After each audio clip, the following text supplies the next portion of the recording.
Senhor presidente, apresentamos na manhã desta quarta-feira, na Comissão de Constituição e Justiça, o meu relatório relacionado ao projeto de resolução 72, que tanta polêmica tem causado, que tanto debate, que tanto enfrentamento tem sido edificado aqui no Senado da República nos últimos meses, pela complexidade do tema, por sua importância, por tudo que representa ao conjunto dos Estados federados.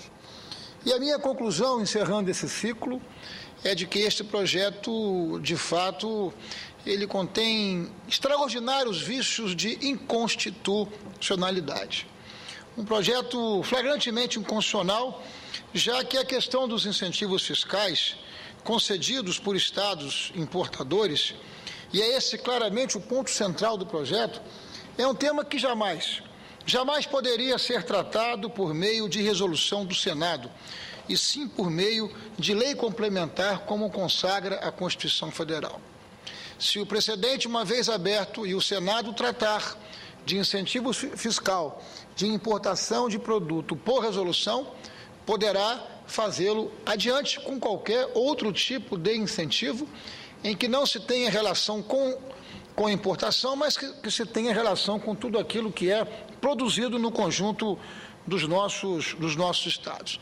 Mas flagrantemente inconstitucional também por estabelecer diferenças tributárias com base na origem de bens e serviços e não por observar o critério de seletividade, o critério de essencialidade, ou seja, você não pode e não deve cobrar a mesma alíquota de tributação de bens de primeira necessidade, né, quando comparado vis-à-vis com aqueles bens que são bens supérfluos e que são bens de elevado valor, que aí sim, em função da essencialidade e da seletividade, podem e devem ter uma tributação diferenciada. Mas não param por aí as inconstitucionalidades. Também é flagrantemente inconstitucional ainda por delegar ao CONFAS poderes para selecionar os produtos sujeitos à nova alíquota em função do nível de industrialização considerado necessário no estado de origem para caracterizar um produto nacional. Uma violação insustentável dos princípios de legalidade e separação de poderes, por ser essa, sim, uma prerrogativa do Senado Federal que não pode ser transferida, que não pode ser delegada para o CONFAS. Senhoras e senhores senadores, já ocupei essa tribuna por diversas vezes para tratar deste assunto. Enquanto esse tema estiver sendo debatido, eu procurarei ser incansável na renovação de minhas energias por ter absoluta confiança nessa convicção e na defesa que faço desse propósito.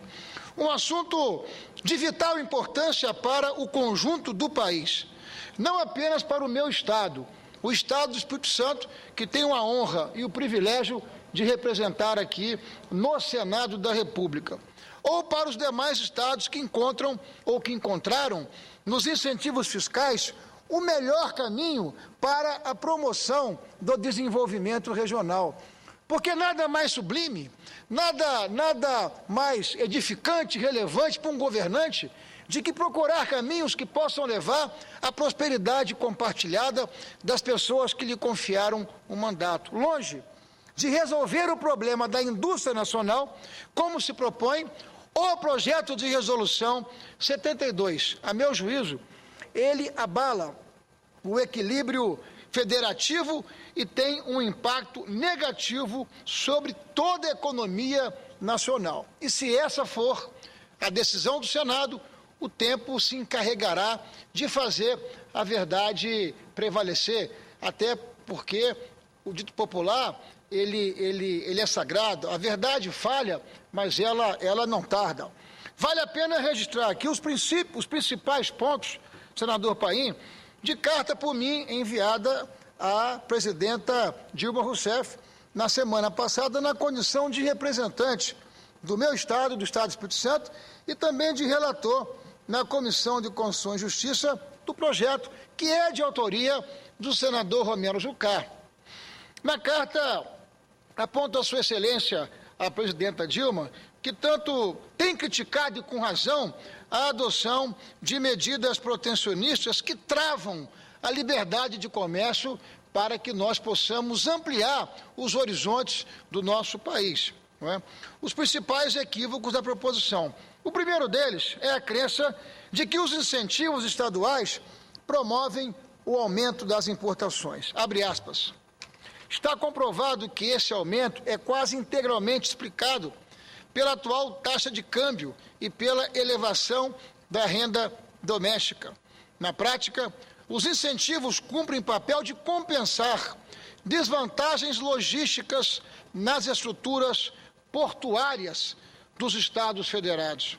Também ajudam a aliviar a sobrecarga nas estruturas dos grandes portos, para os quais convergeria a maior parte das importações brasileiras, caso não houvesse tais incentivos. Observa, senador Paulo Paim, o Estado de São Paulo, ele não incentiva as importações, mas ele responde por aproximadamente 40% das importações, por sua capacidade de consumo e por sua capacidade de processamento, porque o que o país tem importado são bens intermediários, são máquinas e equipamentos, são insumos e são combustíveis. Uma vez os Estados federados impedidos, uma vez os Estados federados tendo a sua autonomia subtraída, o que vai acontecer é que nós estaremos concentrando ainda mais a economia brasileira. E nós precisamos gerar oportunidades para o conjunto dos Estados federados.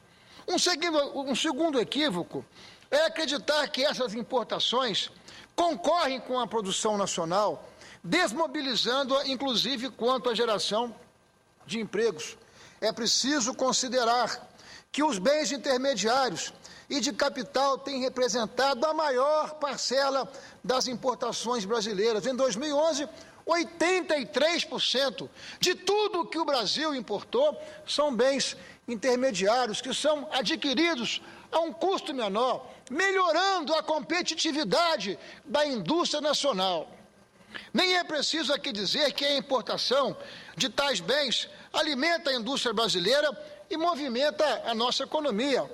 Outro dia, lendo o prestigioso jornal Folha de São Paulo, eu vi matéria, do governo do Estado de São Paulo, fazendo um balanço de sua arrecadação e atestando e registrando que as importações fizeram, inclusive, aumentar a arrecadação do Estado de São Paulo, por tudo que elas representam para a dinamização da economia brasileira. Quanto às importações de bens de consumo, boa parte é respaldada em acordos de comércio do Brasil, relativos especialmente ao setor automotivo. Observo ainda, a Sua Excelência, a presidente Dilma, que este projeto, em pouco ou nada, contribuirá para estimular a indústria nacional e até poderá gerar perda, enfim, de competitividade no nível agregado da economia por conta dos aumentos dos custos de alguns segmentos industriais. O que, em última instância, retira empregos do Brasil, digo na carta enviada à nossa presidenta, são dificuldades impostas aos produtores, como desvantagens logísticas, carga tributária elevada e outros tantos custos do processo de produção que comprometem sua capacidade de competir nos mercados internos e externos. Importações são importantes para estimular a competitividade, não são um mal em si mesmo. Essa é uma falsa verdade que nós precisamos combater. E eu serei absolutamente firme nesse propósito. Lembro ainda que em 2011, somente o Estado de São Paulo importou 82 bilhões de dólares, mais do que o conjunto dos 10 estados considerados incentivadores, que importaram 67 bilhões de dólares no mesmo período. Eu vou repetir. O Estado de São Paulo importou mais que 10 estados que são estados considerados incentivadores. E considerando ainda que São Paulo não incentiva em suas importações. Um terceiro equívoco dos defensores do projeto é argumentar que os incentivos à importação reduzem a arrecadação estadual e o espaço para a realização de políticas públicas. Incentivos regionais são mecanismos largamente usados em diversos países, como Canadá, como Estados Unidos e até na civilizada Suíça, em que os cantões, as regiões, elas estabelecem não guerra fiscal, mas elas estabelecem uma competição fiscal lícita, saudável.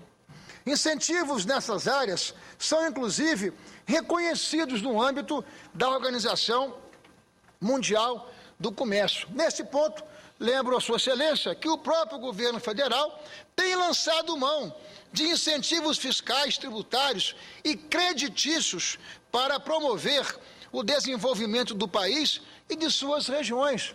Como conseguimos levar para o Nordeste as nossas refinarias no estado de Pernambuco e no estado do Maranhão? Como conseguimos levar a indústria automotiva para Pernambuco? Através de regimes especiais, criando condições para que elas pudessem lá se instalar e lá em Pernambuco e lá no Maranhão gerarem oportunidades para os brasileiros dessas regiões e desses estados.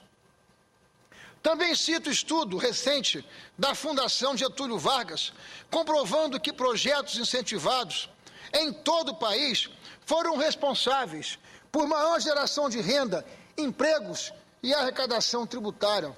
Também houve melhora acentuada no IDH das regiões onde esses projetos foram implantados e o transbordamento desses ganhos para outras regiões, já que outros estados participam da cadeia produtiva da implantação e operação de empreendimentos incentivados. Dados do IBGE, quanto à retropolação das contas regionais, também mostram que os incentivos de ICMS contribuem decisivamente para o aumento da atividade industrial em estados e regiões menos favorecidas economicamente. A situação do meu Espírito Santo mereceu, de minha parte, é claro, menção particular nessa correspondência, nesse apelo que fiz à nossa presidenta Dilma. Lembrei à presidenta Dilma que entre 2003 e 2004, quando chegamos ao governo do Estado do Espírito Santo, realizamos um ajuste fiscal e patrimonial de grande envergadura e, a partir daí, asseguramos uma elevação gradual da capacidade de investimento com recursos próprios, até sermos ranqueados pela Secretaria do Tesouro Nacional como o Estado brasileiro proporcional à nossa arrecadação com a melhor margem de investimentos de todos os estados federados. Fruto, naturalmente, de muito trabalho, de muito esforço, de muita dedicação, de muitas orações, de muitos capixabas, que levantaram, sacudiram a poeira e deram a volta por cima. Mas o meu estado, o Espírito Santo, é um dos estados que recebem o menor volume de transferências voluntárias da União. Nossa infraestrutura federal encontra-se precária e em clara desvantagem frente aos demais estados, inclusive os de menor desenvolvimento que o meu estado, o do Espírito Santo. Anualmente, por força do trabalho, da energia, da capacidade empreendedora dos capixabas, nós mandamos para a União aproximadamente 14 bilhões de reais e recebemos de retorno algo em torno de 4 bilhões de reais. Essa balança tem sido uma balança absolutamente desfavorável aos elevados interesses do meu estado. Agora pesam sobre os capixabas as graves ameaças representadas por essa resolução 72 ao Sistema Estadual de Financiamento às Importações, o nosso Fundo de Desenvolvimento da Atividade Portuária. Expliquei à Sua Excelência, Presidenta, que o Fundap foi criado há 42 anos, exatamente para superar a grave crise econômica e fiscal gerada em 1970 pela erradicação de mais da metade da lavoura cafeeira capixaba, então a principal atividade econômica do meu estado. O fim do Fundap representaria uma perda irreparável. O orçamento estadual sofreria um corte de aproximadamente 360 milhões de reais em valores de 2011.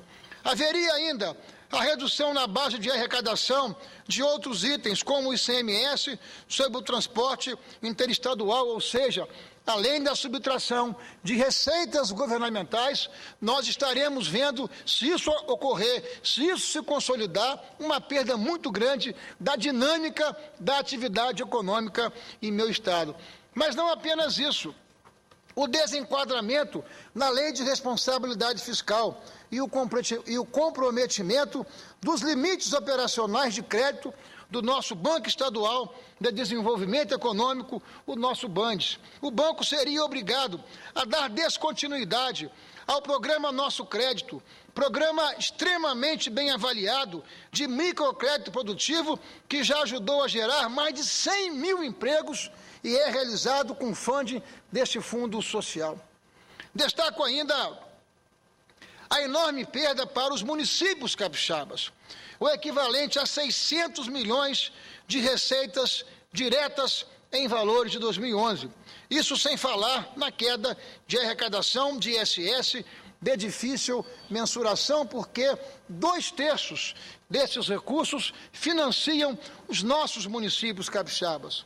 Segundo estudo recente do Tribunal de Contas do Estado do Espírito Santo, 41 dos 71 municípios capixabas teriam suas contas públicas inviabilizadas e deixariam de cumprir a lei de responsabilidade fiscal.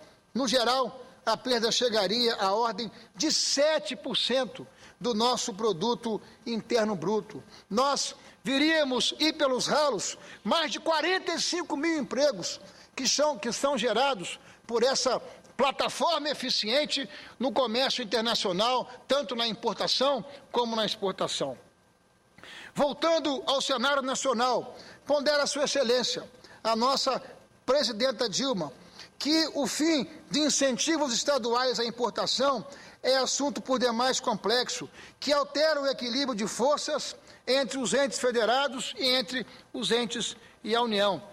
E mais, a concessão de incentivos do ICMS é prerrogativa dos estados, concedida pela Constituição Federal. Assim sendo, explico na minha carta, o Senado Federal não pode reduzir, por meio de projeto de resolução, as alíquotas interestaduais do ICMS com o objetivo de eliminar vantagens tributárias concedidas pelos estados ou DF, pois se o fizesse, estaria legislando sobre matéria de competência constitucionalmente reservada à lei complementar, inclusive consagrado por diversas súmulas do Supremo Tribunal Federal. Fiz questão ainda, senhor presidente, de argumentar junto à presidenta Dilma ser expressamente inconstitucional a diferenciação tributária entre bens importados e nacionais. A Constituição veda, com todas as letras, no seu artigo 152, a criação de alíquotas diferenciadas em razão de procedência ou destino de bens e serviços de qualquer natureza, e impõe como meta de justiça fiscal o critério da seletividade e da essencialidade do produto a ser tributado. O projeto também fere a Constituição ao propor que o CONFAS seja o órgão consignado para, em última análise, selecionar os produtos sujeitos à nova alíquota. Deixei claro à presidenta que tal proposta implica em abdicação pelo Senado de sua competência para estabelecer alíquotas interestaduais do ICMS.